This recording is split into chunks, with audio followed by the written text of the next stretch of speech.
Bonjour, bienvenue dans cette seconde vidéo sur le plan local d'urbanisme intercommunal de la communauté de communes de Nozay. Aujourd'hui, on va parler du PADD. Alors, le PADD, c'est quoi? C'est un projet d'aménagement et de développement durable qui met en œuvre des choix politiques et des grandes orientations pour le territoire, et notamment celles issues de différentes lois comme la loi SRU, les lois Grenelle, Allure, et enfin la dernière, la loi Climat et Résilience, avec notamment ce fameux objectif de zéro artificialisation nette. Pour rappel, dans le cadre de ce PLUI, la première étape, la phase diagnostique, a permis de poser un certain nombre de questions et de partager des enjeux.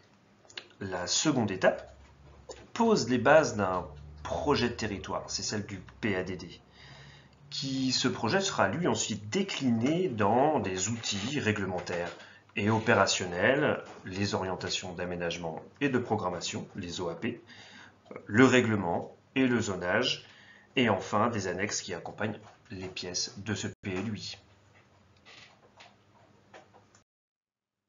Le PADD est un document stratégique. Il incarne une feuille de route pour les 10 à 15 prochaines années. Il s'appuie sur 4 grandes parties. La première, un territoire accueillant, capable d'inventer sa propre attractivité.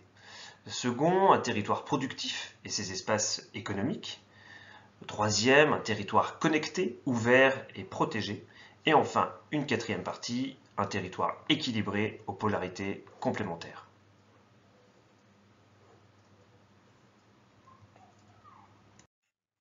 La communauté de communes de Nozay est un territoire attractif. Depuis le début des années 2020, elle a franchi le cap des 16 000 habitants. Dans cette première partie, les orientations démographiques sont expliquées. L'objectif sera de prendre part à l'attractivité départementale pour atteindre une population de 20 000 habitants en 2035, de permettre la production et ou la remise sur le marché de 1600 résidences principales et de répartir l'accueil de population en respectant une armature territoriale. L'armature territoriale, c'est quoi? C'est une cartographie d'organisation du territoire. Elle s'appuie sur des polarités.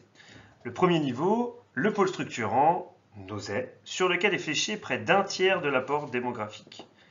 Le deuxième niveau, le pôle intermédiaire de Safré, sur lequel est prévu un accueil assez soutenu également. Le troisième niveau, les pôles relais de Vay, Lagrigonnet et Abarré. Et enfin, le quatrième niveau, les pôles de proximité que sont Tréfieux et Pusal. Des objectifs qualitatifs sont aussi détaillés.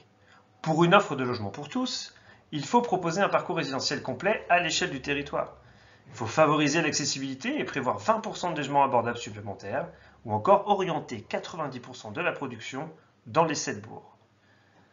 Pour un espace de vie et un cadre choisi, il faut encadrer l'intensification des espaces bâtis et la densification, ou encore affirmer le paysage de bocage et l'identité rurale comme un facteur d'attractivité, et il faut exprimer la ruralité du territoire par la préservation des patrimoines.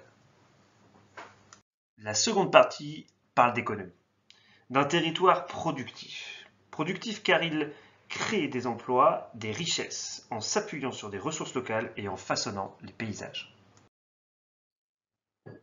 Cette partie aborde notamment l'espace agricole et ses activités. Un des objectifs est de structurer un développement du territoire s'appuyant sur ses ressources locales, en poursuivant la transition énergétique tout en préservant la qualité des espaces, en encadrant les productions d'énergie renouvelable, éolien, photovoltaïque, méthanisation, et en évitant de saturer les paysages. Un autre objectif est d'accompagner et d'anticiper les évolutions du secteur agricole, en limitant l'artificialisation des terres agricoles, en renforçant la place de l'agriculture dans l'espace économique local et en permettant le développement des mutations tout en protégeant les sols. Pour conforter la diversité des économies, il faut organiser les espaces dédiés à l'industrie et à l'artisanat. Dans ce cadre, une armature économique s'appuie sur des parcs structurants, comme la zone de la Lande du Moulin, la zone de l'Ozeraie, ou encore des parcs secondaires, comme la zone de la Lande à Safré, ou celle de la Croix-Blanche à Abarré, ou une future zone économique à Vay. Enfin, vient les parcs intégrés, notamment au sein des tissus des bourgs, comme la zone du Pré-Saint-Pierre à Nozay, sans oublier les sites isolés en dehors des bourgs et sur le reste du monde rural. Le territoire n'est pas une île, il est entouré et connecté d'autres espaces multiples et variés. Quand on parle de connexion, on pense évidemment aux écosystèmes, à l'environnement. Un objectif important est de garantir la valeur écologique et fonctionnelle de tous les espaces.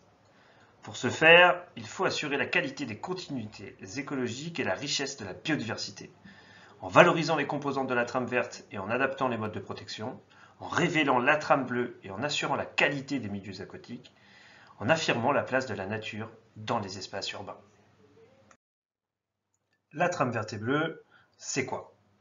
C'est tout simplement des éléments qui permettent la bonne circulation des espèces et de préserver des écosystèmes naturels en place. On retrouve les cours d'eau et les plans d'eau, les boisements, les haies et le bocage ou encore les zones humides.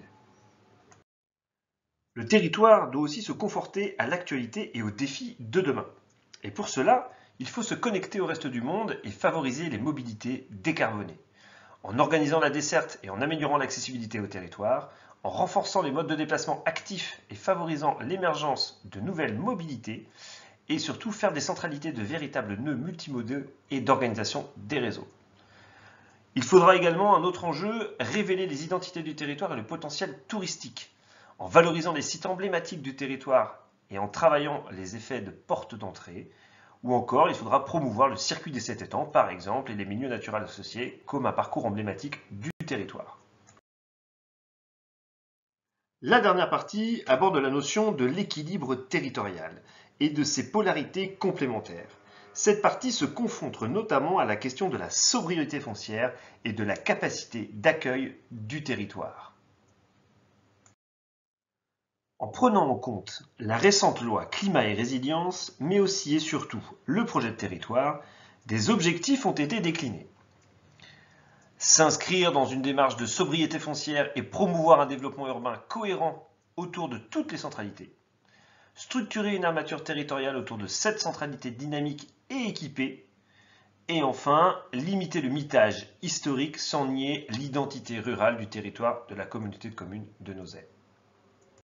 Le programme spatial comprend des éléments chiffrés pour répondre à un objectif de réduction de moins 50% de la consommation foncière par rapport à une période 2011-2021. Dans ce cadre, une enveloppe maximale de secteurs à urbaniser sera à répartir sur les 7 communes. Un autre outil est utilisé, c'est la densité. Cet objectif est fixé par type de pôle et permettra d'encadrer les opérations d'habitat de demain. Et enfin, pour stopper le mitage, aucune nouvelle construction en dehors des bourgs et des satellites proches ne sera autorisée. Pour assurer une capacité du territoire à accueillir de nouvelles populations et activités dans de bonnes conditions, d'autres orientations ont été partagées. Cela passe par l'amélioration de la gestion de l'eau, ressource clé de demain, et notamment la gestion des eaux pluviales et des eaux usées. Cela passe également par la poursuite des efforts dans la maîtrise des déchets et dans la valorisation des ressources, ou encore par la prise en compte des risques et des nuisances. Cette présentation n'était qu'un résumé des orientations du PADD. Nous vous invitons à vous plonger dans le document rédigé et de prendre connaissance de la carte de synthèse associée. Ces éléments vous seront bientôt partagés. Merci de votre attention et à bientôt.